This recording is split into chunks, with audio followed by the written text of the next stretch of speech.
Who took your bitch at the party? Cut! I took your bitch in the party. Cut! I swing the cake when I pick it. I'm switching lanes in the range. So What the fuck is up, YouTube? It's your boy Thick here. If you haven't been to my channel, welcome. If you have, you know what the fuck I do. Music, sports, hip-hop, whatever the fuck matters to me, because I'm number one. I'm the one, yeah. Happy fucking New Year's, everyone. Alright, I didn't know what to do for my first video of 2018, but, of course, I created a very original idea, and we're just gonna drop my top 5 favorite albums of 2017.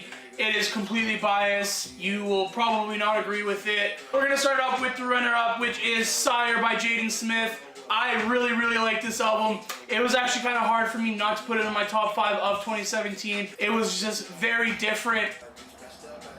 So this actually, like, I want to like go off and say this was super hard and it took me forever to do it. I think this took me about maybe 2 hours to actually think of. I wrote like a bunch out if you guys want to see. I don't know if you can see that. I'm not getting it out, but I had about like, I don't know, maybe 20 to 30 albums on this piece of paper, and I got it down to 5 that I want to say I'm pretty happy about. We're gonna kick it off with number 5, and that's gonna be 17 by XXXTentacion.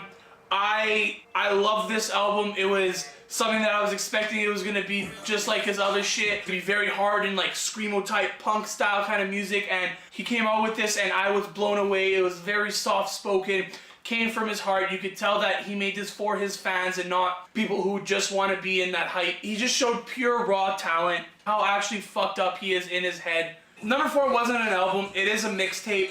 But this artist has been very consistent with dropping his mixtapes. I actually have to say I've been a fan of every mixtape that he's dropped in the past 3 years, and that is Belly with Mumble Rap. I thought this album was very deceiving, you could say, with the title Mumble Rap and with the title song Mumble Rap, where Belly proved that he does not mumble rap. He can spit these very big, long verses and lines with huge words and very unique words that you don't hear a lot of rappers using nowadays,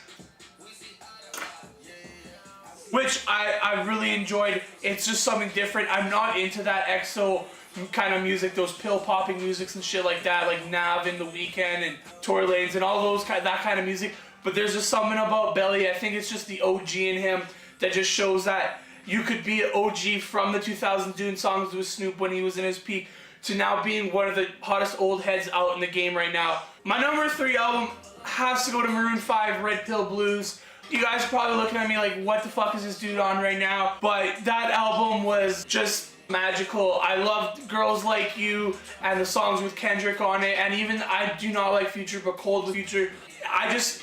Those songs really got to me. I really enjoyed it. I love Adam Levine's voice. The way those songs went into each other, I just really enjoyed it. Nothing wrong with that. The album just made you want to dance. So I said that I didn't really have to, it didn't take me a long time to pick these albums in a row in order, and that's right, it really didn't when it came to the first 3. The last 2, I knew right away it was going to be between these 2, but I didn't know how hard it was going to be to determine which one was number 1 and which one number was 2. It took me a lot of process, but the number 2 spot does go to Jay-Z 444.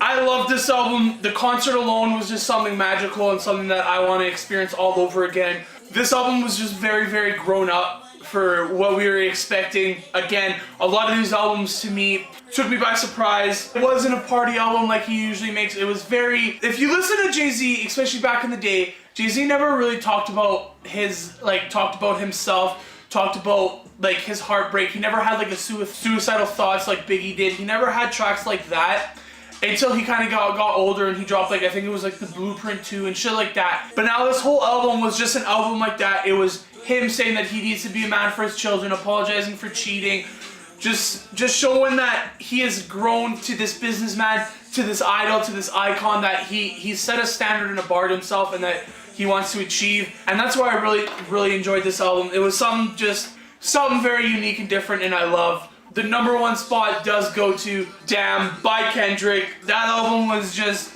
out of this world. It told a story forward, it told a story backwards. The production was amazing. Just fucking track names alone, just the way everything was simple, short. I love that album. Honestly, I don't know what else to say about it other than that it was just, damn. I can't believe I spent $20 on it. We got a game on my birthday, that's where we're going. We should maybe get paid. $20. $20 like a game. Where's your light? That's not your light. There's not much that you can really say about this album that you don't already know, but the production and the artwork on this album was just, it was different. The way that the album was just a picture of himself looking fuck! You just Element had me jumping out of my seat, like losing my mind when I was driving. I'm pretty sure I almost got into an accident when I first heard that song. DNA was just something that fucking had your blood rushing through your fucking dick and you're ready to fuck anything that came around. You were just super excited when that album came on, and I think that's why that's the #1 album of the year. It was actually a difficult time to pick these albums, and I'm happy with the outcome I did come with. The most disappointing albums of this year for me had to be All American Badass by Joey Badass. I think Before the Money was a better album, production-wise, lyrically-wise, and the story that it told.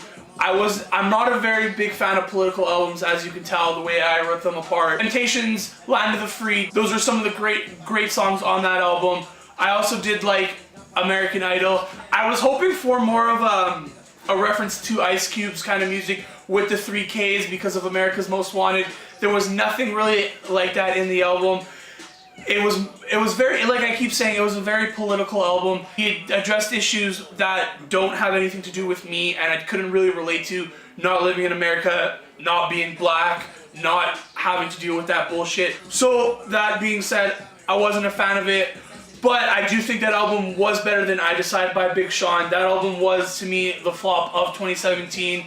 We're not gonna talk about Eminem. That came out very late, and I don't wanna lose more subs pretty much because I couldn't finish that fucking album because I did not like it, and all you petty motherfuckers are unsubbing from me, so yeah. Anyways, I Decide wasn't a good album. I think his best album was Dark Sky Paradise, and that was his 3rd album. Hall of Fame was also a great album, but this song, it lacked in substance. It really was just a repetitive version of his previous albums. And also, that being said, I don't think I would have put this on the list if I didn't hear that Metro Boomin Big Sean collab that you could tell wasn't for the money. It was a Metro Boomin starter pack with all the features, 21 Savage, all those guys. I just was not a fan of it, and the recent album that he dropped this year brought I Decide down even further because it would pretty much just sound like a sequel to that album, just talking about more about having sex with women and better beats in my opinion. And those are the albums that I thought were good, thought were bad this year. I still think Sire was a great album, and it was very close to being on my top 5, but that is the runner-up of this year. Let me know in the comments down below what albums you guys fucking fucked with this year, your top 5. I gotta know what you guys listen to. I gotta know what my fans like to listen to. Tell me if you guys agree with it. I know you guys don't agree with what my 3rd pick was, but I don't think even my friends would have agreed with that. Leave in the comments down below what you guys liked, what you guys didn't like. I know my schedule's been whacked the last couple weeks here, but I'm gonna be dropping 2 albums a week. Alright, 2 videos a week, just like I have been for the past couple months. Starting next week, this video will be dropping, I think, Thursday. I don't remember what day it is right now, but yeah, it'll be dropping Thursday. I'll have it out as early as I can for you guys, and then Tuesday I'll have a video, Thursday I'll have a video, and I'll keep dropping them. If you fucking guys were wondering what we were smoking on today, we were smoking on, I think it was UK cheese. Really good strand. I'm not good enough to show you guys because it's really far away. But yeah, hope everyone's doing well, having a great day. My heart beats on for you guys.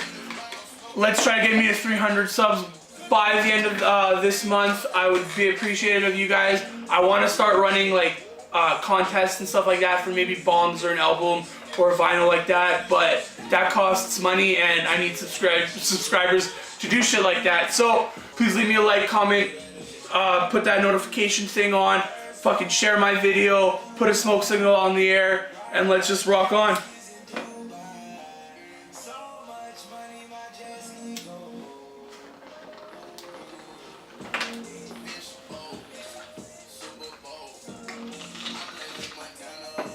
Thick?